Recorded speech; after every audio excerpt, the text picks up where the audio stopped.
కూటమి ప్రభుత్వం చేస్తున్న అభివృద్ధి కార్యక్రమాలు వైసీపీ స్థానిక నాయకత్వానికి కనబడటం లేదని టీడీపీ పట్టణ అధ్యక్షులు మహమ్మద్ కుద్దూస్ విమర్శించారు. స్థానిక టీడీపీ కార్యాలయంలో సోమవారం సాయంత్రం టీడీపీ పట్టణ అధ్యక్షుడు మహమ్మద్ కుద్దూస్ విలేకరుల సమావేశంలో మాట్లాడారు. మెడికల్ కాలేజీల ప్రైవేటీకరణకు వ్యతిరేకంగా వైసీపీ నేతలు సంతకాల సేకరణ విడ్డూరమన్నారు. పీపీపీ పద్ధతిలో కాలేజీలను నిర్వహించడం అంటే ప్రభుత్వ భాగస్వామ్యం కూడా ఉంటుందని వైసీపీ నాయకులకు అర్థం కావడం లేదని కుద్దూస్ అన్నారు. గత వైసీపీ ప్రభుత్వంలో అభివృద్ధి అంటే ఏంటో తెలియని విధంగా పరిపాలన సాగించారని ఆరోపించారు. గుంటూరు ఎంపీ పెమ్మసాని చంద్రశేఖర్ కేంద్ర మంత్రిగా ఉంటూ స్థానికంగా అభివృద్ధి పనులకు పూసుకుంటే అది ప్రతిపక్షానికి కనబడకపోవడం విడ్డూరంగా ఉందన్నారు. అదే సందర్భంలో అభివృద్ధి చేసేటప్పుడు ప్రజల నుంచి సహకారం అవసరమని, ప్రజలకు లేని అభ్యంతరాలు వైసీపీ వారికి కలగడం వింతగా ఉందని వ్యాఖ్యానించారు.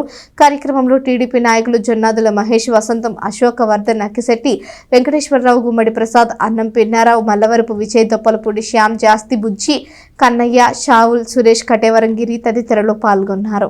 వీళ్ళ పుస్తకాలు వీళ్ళే సంతకాలు పెట్టుకోవడం, కోటి సంతకాలు అని చెప్పి మధ్యలో మన తెనాల్లో కూడా ఒక 70,000 పూర్తి చేశామని ఏదో సంబరాలు. దేనికి సంబరాలు చేస్తున్నారు? ఇవాళ రాష్ట్రంలో ఉన్నటువంటి మాజీ శాసనసభ్యులు, ఎందుకంటే 151 మంది దాంట్లో అరాకరం ఉన్నారు, మిగతా అంతా మాజీలు అయ్యారు కదా, మీరు పరిపాలన ఉన్నారు కదా.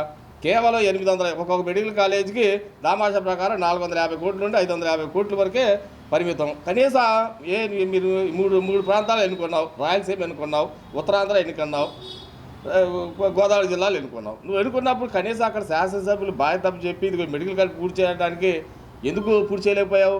అదంతా వదిలేసి ఈరోజు ఏ విధంగా అయినా కానీ ప్రజలకి అందుబాటులో తీసుకురావాలనే ఆలోచనతో చంద్రబాబు నాయుడు గారు, కూటమి ప్రభుత్వ నాయకత్వం, కేంద్ర ప్రభుత్వం సహకారంతో కూడా తీసుకొని దాన్ని ఏ విధంగా, ఎందుకంటే మెడికల్ కాలేజ్ దాని సీట్లు పరిమితి ఏ విధంగా పెంచాలనేది సెంట్రల్ మెడికల్ కమిషన్ దగ్గర నుండి పర్మిషన్ తీసుకొచ్చుకోవాలి. దాన్ని ఆ విధంగా కేంద్రంతో అనుసంధానమై దాన్ని ఏదో పద్ధతిలో ముందు దాన్ని ప్రజలకు అంకితం చేయాలి. ఇక్కడ చదువుకున్న విద్యార్థులు బయట రాష్ట్రాలకి మెడికల్ సీట్ల కోసం వెళ్ళకూడదనే ఉద్దేశంతో ఆ విధంగా పనిచేస్తుంటే ప్రైవేటు పబ్లిక్ ఇది పార్ట్నర్షిప్ దీని మీద చేస్తుంటే అది జరగడానికి వీల్లేదు. ప్రభుత్వ నిధులతో ఏ విధంగా ప్రజలకి అందుబాటులో తీసుకొచ్చి దాన్ని రన్నింగ్లో పెట్టి విద్యార్థులకి దాంట్లో విద్య, వైద్యం రెండు కూడా అందించే విధంగా, ఎందుకంటే మెడికల్ కాలేజ్ ఉన్నప్పుడు 300 పడకల మెడికల్ కాలేజ్ పెట్టేటప్పుడు 300+ పడక ఉన్నదే కాలేజీ ప్లస్ గవర్నమెంట్ హాస్పిటల్ కూడా వచ్చింది. దాన్ని ఈ విధంగా ఇంత రకాలు ఆలోచిస్తుంటే వీళ్ళు ఏం పట్ల ఈ రాష్ట్రంలో మెడికల్ కాలేజీ పీపీపీ మోడు సరే, దాన్ని ఎంత యాగి చేసుకున్నా కానీ ఖచ్చితంగా చంద్రబాబు గారి నాయకత్వంలో ఈ మిగతా 10 కాలేజీలు ఏదైతే పీపీపీ మోడ్లో ఉందో దాన్ని కూడా త్వరితగతిన ప్రజలకు అందుబాటులో తీసుకొచ్చే బాధ్యత తీసుకున్నారు. ఖచ్చితంగా పూర్తి చేస్తారు. ప్రజలు ఎప్పుడు డిసైడ్ అయిపోయారు. కాకపోతే ఆ 11 సీట్లు ఎట్లా కాపాడుకోవాలో అర్థం కాక మీరు కింద మీద పడతా ఉన్నారు. కనీసం ఆ 11 సింగిల్ డిజిట్ కన్నా రాకుండా ఆ డబుల్ డిజిట్లో ఎట్లా ఉండాలని చెప్పేసి ఆలోచన చేస్తూ ఉన్నారు. మీరు కరెక్టే, మీ ఆలోచన విధానం కరెక్టే, మీరు చేసే పనులు కరెక్టే. ఎందుకంటే ఇంతకంటే మీరు ప్రత్యేకంగా చేసేది ఏమి ఉండదు.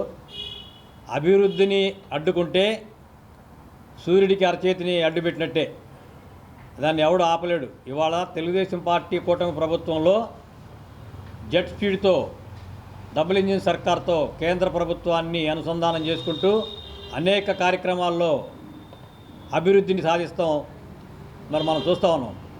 వీటన్నిటిని చూసి తట్టుకోలేక మన పరిస్థితి ఏంటి, మనం ఎక్కడున్నాం, ప్రజల మైండ్లోంచి మనం డిలేట్ అయిపోతామని చెప్పేసి నిర్ణయానికి వచ్చి ఏదో ఒక రకంగా ప్రతినిత్యం ప్రజల్ని డిస్టర్బ్ చేస్తూ ఉంటేనన్నా మనం గుర్తుపెట్టుకుంటారేమో ఒక ఆలోచనతో ఇప్పుడు మన సోదరుడు కుద్దూస్ గారు చెప్పినట్టుగా ఈ పిచ్చి పిచ్చి ప్రేలాపనలు పేలటం